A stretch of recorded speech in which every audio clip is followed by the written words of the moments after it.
chama a atenção para um livro das edições Sílabo, Psicoterapias Cognitivo-Comportamentais, é o volume 2º.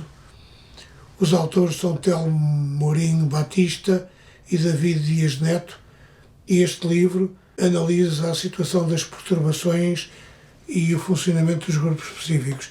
É um livro especializado, rigoroso e fundamental no domínio da psicoterapia, que é cada vez mais importante para que os trabalhadores sejam corretamente integrados nos seus postos de trabalho e possam contribuir para o bom funcionamento das empresas e da sociedade em geral. Destaque igualmente também das edições Sílabo para um livro de Marco Lisi, intitulado Partidos em Tempos de Crise, e sobre as transformações dos sistemas partidários em Portugal e na Europa no século XXI.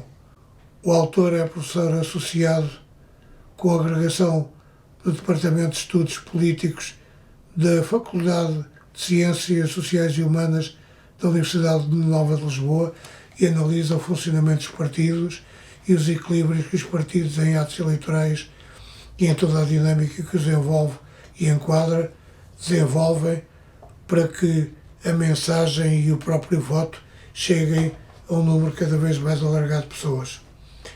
Destaque ainda para um livro de Richard Dawkins, com a chancela da Gradiva, é um dos grandes clássicos da ciência aberta. O autor, Richard Dawkins, foi professor de Zoologia e Divulgação da Ciência na Universidade da Califórnia e também na Universidade de Oxford.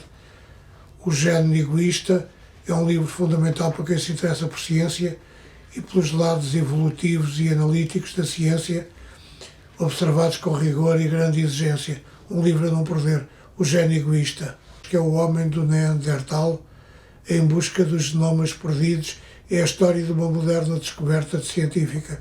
Muito se tem escrito e falado sobre o homem de Neandertal e sobre as relações que teve ao longo de milhares de anos com o Homo sapiens. Este livro ajuda-nos a perceber como era o homem de Neandertal, como era fisicamente e como é que funcionava a nível comportamental. Um livro da Gradiva que vale a pena ter e ler. O último destaque vai para um clássico do século XX, com a chancela dos livros do Brasil. É um livro intitulado Morte a Crédito, de Louis Ferdinand Céline. Céline nasceu em 1894, nasceu na periferia de Paris, entrou para o exército francês em 1912 e combateu na Primeira Guerra Mundial, onde foi ferido com gravidade, formou-se em medicina, viajou em serviço por vários países, até ficar como médico em Paris em 1928. E nessa altura iniciou também a sua produção literária, que o tornaria uma figura de referência na produção literária mundial.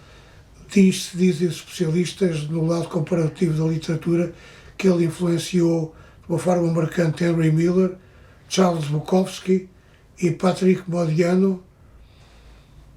Morreu vítima de aneurisma em 1961. Não me esqueci de um aspecto fundamental da sua biografia, é que Louis Ferdinand Céline, sendo um francês de Paris, acabou por se identificar plenamente no plano ideológico com o nazismo e com Hitler, e deixou livros fundamentais como este, A Morte a Crédito, que revela o seu talento narrativo e a sua capacidade de construir um universo utilizando as palavras.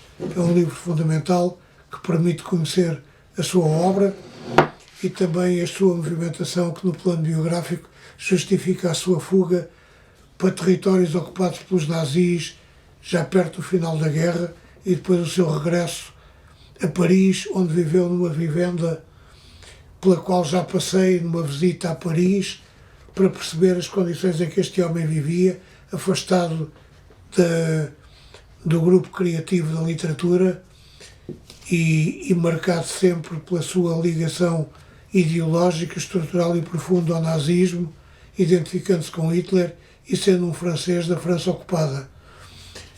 Isto não lhe retira mérito e talento, mas permite-nos saber quem foi este homem e o que ele foi ideologicamente.